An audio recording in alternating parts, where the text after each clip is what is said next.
नमस्कार दोस्तों, गणित की इस कक्षा में आपका स्वागत है। गणित की कक्षा में हम लोग समय और कार्य से संबंधित प्रश्नों को हल कर रहे थे, जो हमारे होने वाले एग्जाम्स के लिए इम्पोर्टेंट है। इन्हीं प्रश्नों की सीरीज में अब हम आगे पढ़ेंगे और कुछ नए तरह के जो क्वेश्चंस हैं, जो समय और कार्य से संबंधित हैं, उनको हम आज सॉल्व करना सीखेंगे।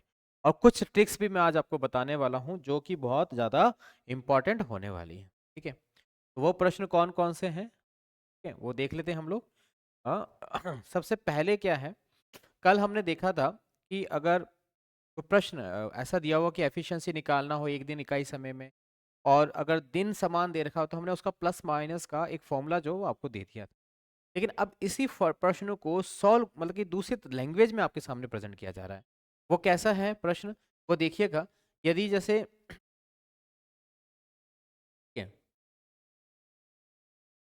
ए और बी प्रश्न है हमारे सामने, प्रश्न है एक, वो है सीता और सीता और सीता और दोनों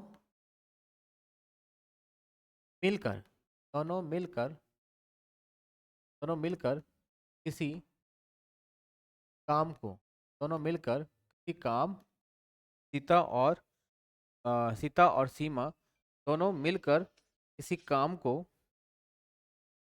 सीता और सीमा दोनों मिलकर किसी काम को 24 दिन में, कितने दिन में, मिलकर मिलकर 15 दिनों में समाप्त कर देते हैं, समाप्त कर देते हैं। ठीक है, तो सीता और मीता दोनों मिलकर किसी काम को 15 दिनों में समाप्त कर देते हैं। ठीक है, यदि यदि सीता अकेली सीता अकेली उसी काम को 24 दिनों में पूरा करती है, तो सीमा को अकेले उसी काम को काम को करने कितना समय कितना समय लगेगा, कितना समय लगेगा। इस तरह के प्रश्न जब भी आपको दिया जाए तो आपको एक छोटा सा फॉर्मूला याद रखना है। वह क्या होता है, वह फॉर्मूला होता है, जितना भी का मिलके काम है उसको और उन दोनों के अंतर से आपको इस प्रश्न को सॉल्व कर सकते हैं। जैसे हमारे पास जो सीता है और सीमा है, सीता और सीमा, अगर ये दोनों साथ में होंगी तो काम को करने में कितना टाइम लगेगा, 15, कितना दिन लगेगा, 15 दिन लगेगा। ठीक है, दोनों को मिलकर काम करते तो कितना दिन लगेगा, 15 दिन लगेगा। ठीक है ना, 15 दिन लग जाएगा। दूसरा, जब ये दोनों अकेले अकेले करेंगे तो आपको इन दोनों को क्या करना है, अंतर निकालना है, इन दोनों का अंतर। ठीक है? अंतर निकालना है, अकेली सीमा अगर ये काम करेगी, अकेली, तो सीता सीता अगर अकेली काम करती है तो टाइम कितना लग जाता है, तो टाइम लगता है 24 दिन का टाइम लगता है। कितना दिन का लगता है, 24 दिन का उसको टाइम लगता है। इस हिसाब से हम इसको सॉल्व कर लेंगे। सॉल्व करने के लिए 15 24 बटा 15, 24 माइनस 15 हम कर, ठीक है, सॉल्व किया तो कितना आया, 15 × 24, अंतर कितना आया, अंतर आ गया हमारे सामने 9 का, 9 का आ गया। 3 तिया 9, 3 पंजे 15, 3 एकम 3, 3 अट्ठे 24। तो सीमा को काम करने में कितना लगेगा, 8 पंजे 40 दिन का जो है, कितना दिन लगेगा, 8 पंजे 40। दिन का जो है उसको समय लगेगा। ठीक है, ये तो था दो दो लोगों के लिए। जैसे दो लोगों का काम करने का तरीका है या दो लोगों की काम करने की एफिशिएंसी है, उसके आधार पर जो प्रश्न बनते हैं वो। लेकिन अगर प्रश्न में हमें एक आदमी और जुड़ के मिल जाए, यानी कि तीन आदमियों के बारे में प्रश्न आ जाए, तो फिर हम उन प्रश्नों को कैसे करेंगे? प्रश्न कैसे? एक बार आप प्रश्न देख लीजिए, जिससे आपको आसान हो जाएगा। ठीक है, जैसे प्रश्न है, तीन लोग ए और सी, ठीक है, तीन लोग किसी काम को क्रमशः, यानी कि इनकी एफिशिएंसी जो है अलग अलग है, क्रमशः 4 4 दिन, 4 दिन, 5 दिन और 10 दिन, और 10 दिन में पूरा करते हैं, पूरा करते हैं। तो तीनों मिलकर मिलकर तीनों मिलकर उसी काम को, तीनों मिलकर उसी काम को काम को कितने दिनों में करेंगे? कितने दिनों में करेंगे? काम को तीनों मिलकर कितने दिनों में करेंगे? वही हमारा फॉर्मूला चलेगा जो एक्स और एक्स वाई, ओ सॉरी एक्स वाई और एक्स प्लस वाई का था। ठीक है, हम हमारे लिख देते हैं। एक कितना लगता है भाई? ए को लगते हैं 4 दिन, बी को कितना लगता है? बी को लगता है 5 दिन, सी को कितना लगता है? सी को लिखता है 10। अब तीनों का कंबाइंड हमको ज्ञात करना है, तो हमारा जो फॉर्मूला बनेगा वो फॉर्मूला क्या है? वो फॉर्मूला है A into B into C upon A B plus B plus B और सी और ए, ये बन गया। इस फॉर्मूले से हम इस प्रश्न को क्या कर देंगे? सॉल्व कर देंगे। ठीक है, आसानी से ये प्रश्न जो है यहीं पे सॉल्व हो जाएगा। अब इसकी जो वैल्यू है वो वैल्यू पुटअप कर देते हैं। 4 × 5 × 10, ए बी कितना है भाई? 4 × 5 प्लस 4 × 5 प्लस बी सी कितना है? 5 × 10, 5 × 10 प्लस, और सी ए कितना है? 4 × 10।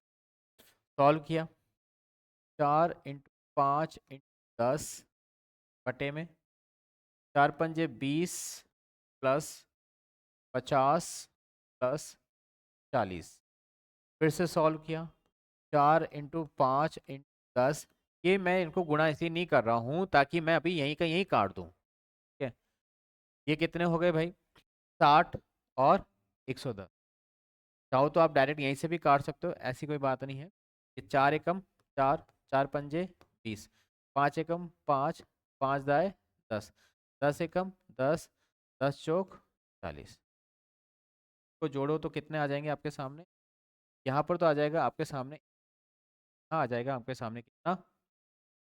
5, 10, 14 और 19, कितने आ जाएगा? 19 आ जाएगा। कितने आ जाएंगे भाई? 19 आ जाएंगे। ठीक है, तो 19 को जब हम सॉल्व करेंगे, इसको जब हम सॉल्व करते हैं 110 आता है, 110 को जब हम करते हैं इस तरह से आप इसको सॉल्व करते हैं। 4 × 4, 4 × 5, 5 एकम 5, 0, 10 एकम 10, 10 × 4 = 40 और ये हो गए 19।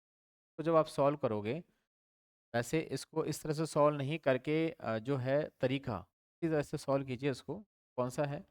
4 × 5 × 10 बटा 4 × 5 = 20 प्लस 50 प्लस 40 बराबर 4 × 5 × 10 बटा 100।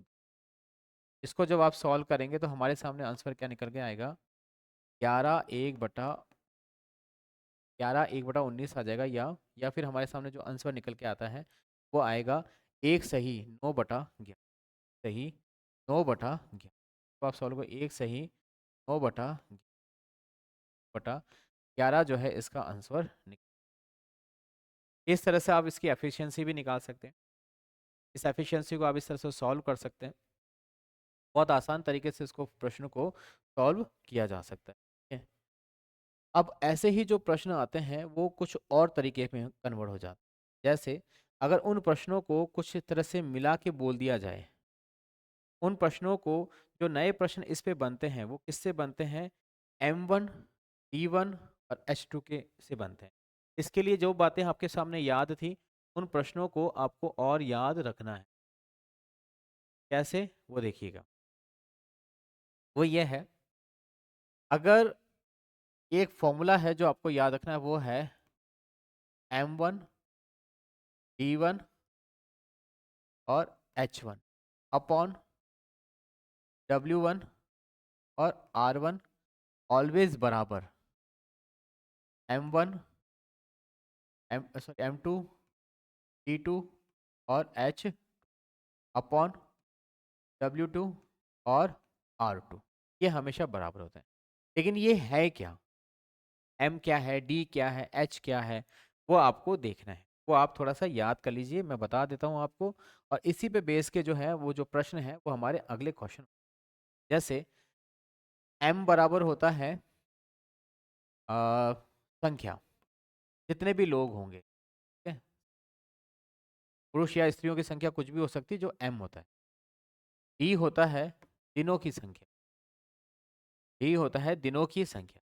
H होता है आवर्स, घंटों की संख्या। ठीक है?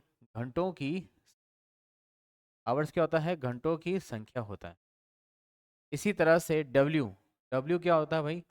कार्य होता है। W क्या होता है? कार्य होता है। R क्या होता है? रेट होता है, यानी कि मजदूरी होगी। कौन सी मजदूरी? अब दो चीज़ें इंपॉर्टेंटली आपको याद रखनी है, वो क्या है? वो ये है कि ये जो दोनों चीज़ें हैं, वर्क और कार्य, ये हमेशा फ्लो में चलती। और M, D और H ये हमेशा तीनों एक साथ चलेंगे। ये चीज़ आपको याद रखनी है, माइंड में बैठा के चलना। इसी के बेस पे क्वेश्चंस होंगे जो आसान होंगे। कि आसान मतलब ये कि अगर आपको ये चीज़ याद आ गई, आपको ये फॉर्मूला याद रखना है, M1 D1 H1 upon W1 R1 बराबर M1 M2 D2 और H2, ये बराबर चल अपॉन W2 और R2। ठीक है? ये चीज़ आपको याद रखना है। इसी फॉर्मूले को दूसरे तरह से भी लिखा जाता है कई बार। ठीक है? इसी फॉर्मूले को कैसे लिखा जाता है? वो ऐसे लिखा जाता है, जैसे M1 D1 अपॉन W1 बराबर M2 D2 अपॉन W2। ये भी क्या होंगे? हमेशा बराबर होंगे। ठीक है? यानी व्यक्तियों की संख्या, दिन की संख्या, है ना, बटा कार्य की संख्या, जो पहले वाला होगा वो दूसरे वाले के बिल्कुल क्या होगा? बराबर होगा। एक छोटा सा क्वेश्चन है, वो करके देख लेते हैं, आपको आसानी से ये समझ आ जाएगा। जैसे हम पहले वाला ही कर लेते हैं। ठीक है? वह ये है कि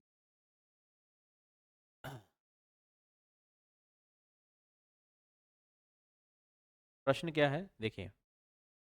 प्रश्न है,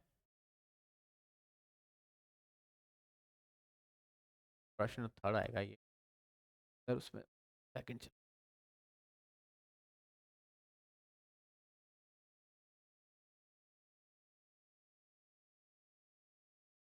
20 लोग,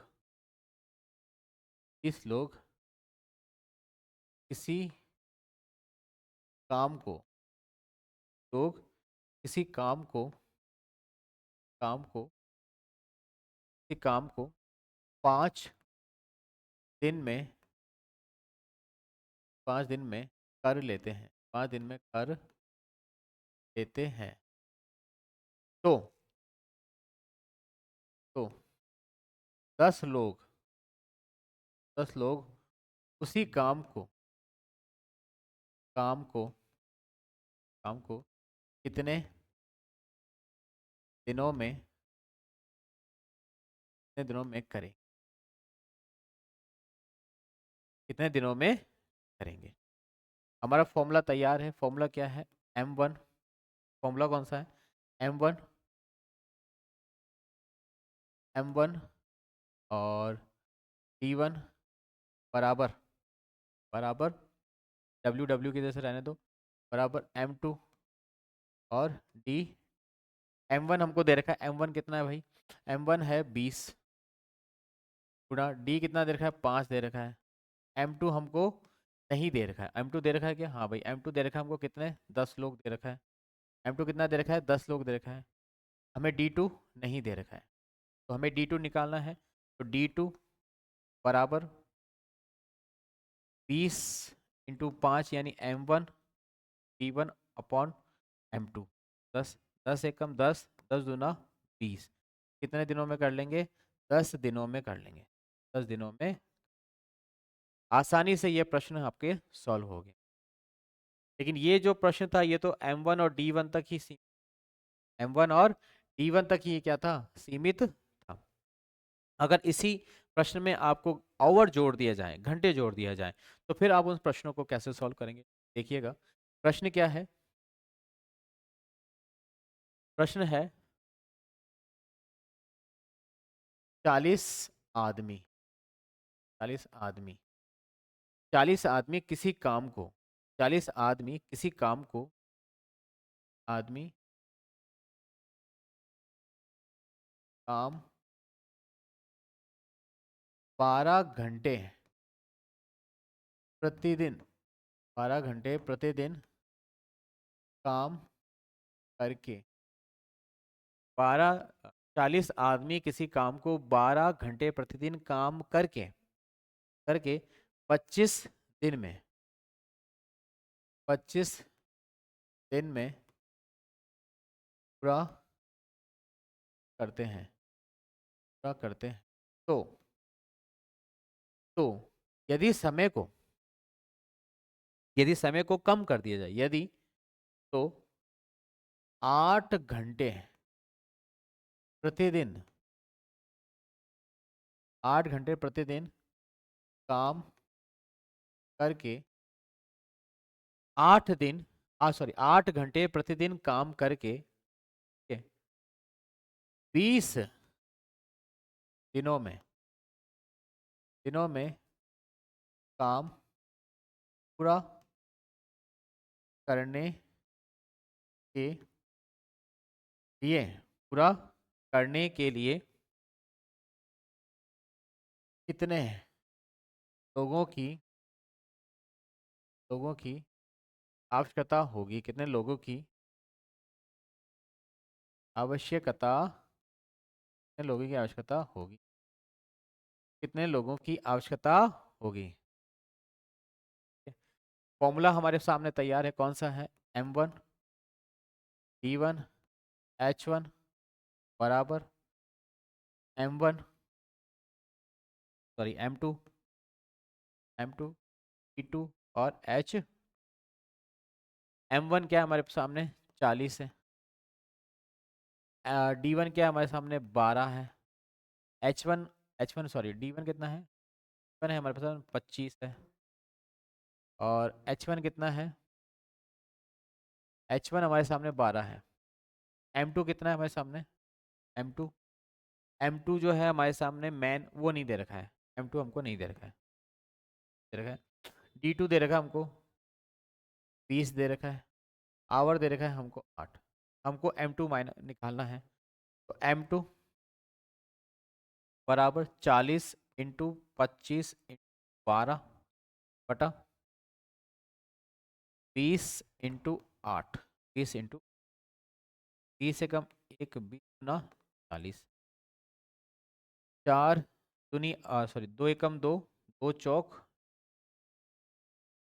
2 चौक 4 4 एकम 4 4 तिया 12 25 तिया 75। कितने लोगों की जरूरत होगी भाई?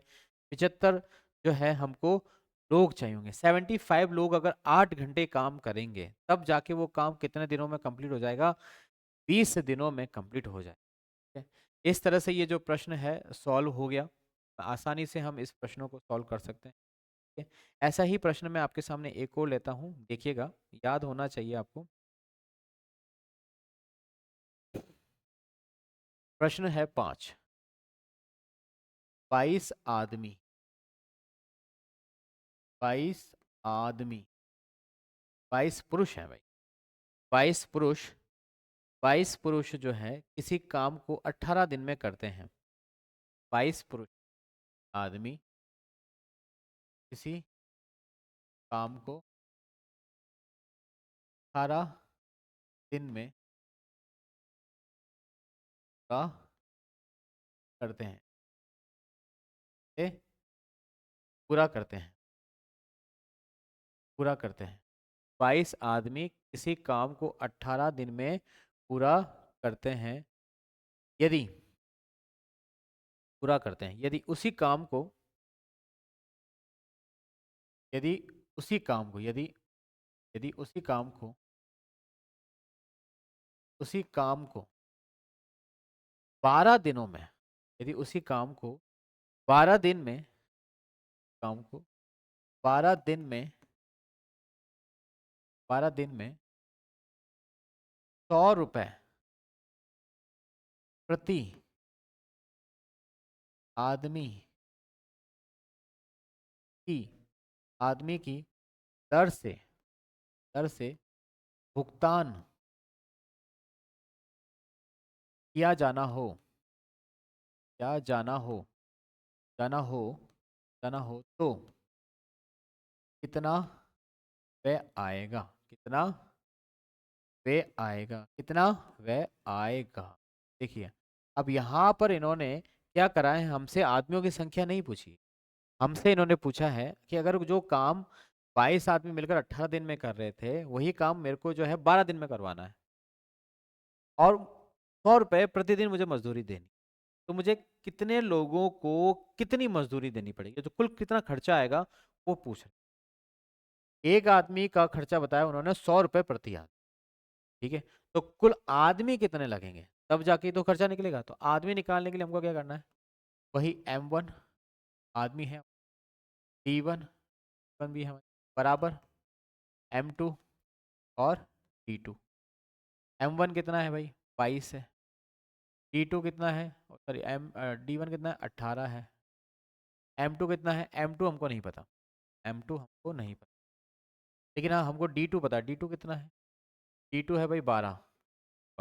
हमें निकालना है M2 बराबर 22 × 18/12, 3 चौक 12, 3 × 18, 2 दूनी 4, 2 तिया 6, 2 एकम 2, और यह हो गया 11। ठीक है, टोटल आदमी कितने लगे, 33 लगे, लेकिन ये प्रश्न का उत्तर नहीं है। ठीक है, ये प्रश्न का उत्तर नहीं है। 33 आदमी लगेंगे, 33 आदमी लगेंगे। 33 आदमी का जो एक आदमी का किराया कितना हो गया, 100 रुपये है। एक आदमी का किराया कितना हो गया, 100 हो गया, तो कितने आ गए भाई, 3300, 3300 ये हो गया। लेकिन ये तो एक दिन का खर्चा है, काम कितने दिन करा रहे हैं, 12 दिन करा रहे हैं, तो इसको हम मल्टीप्लाई करोगे 12 से, ये उत्तर होगा। 0 0 12 तिया 36 का 6, 3 12 तिया 36 और 3 39। ठीक है, 39,600 रुपये है, वो एग्जैक्ट इसका आंसर हो। उसी दर से इसको क्या किया जाएगा, भुगतान किया। ऐसे प्रश्नों को इस जो ये फॉर्मूला आपके सामने मैंने प्रेजेंट किया था M1 वाला, इससे आप सॉल्व कर सकते। इससे आसान तरीका आप और कुछ भी नहीं हो सकता है इस तरह के प्रश्नों के लिए। बहुत आसानी से हमने इन प्रश्नों को सॉल्व करना सीख लिया। ठीक है, अब भले ही प्रश्न दिनों के आए या संख्या के आए, आप उन सारे प्रश्नों को क्या कर सकते हो, सॉल्व कर सकते हो। ठीक है, अगली क्लास में मैं आपके साथ और इसी तरह के प्रश्नों के साथ हाजिर होऊंगा। तब तक के लिए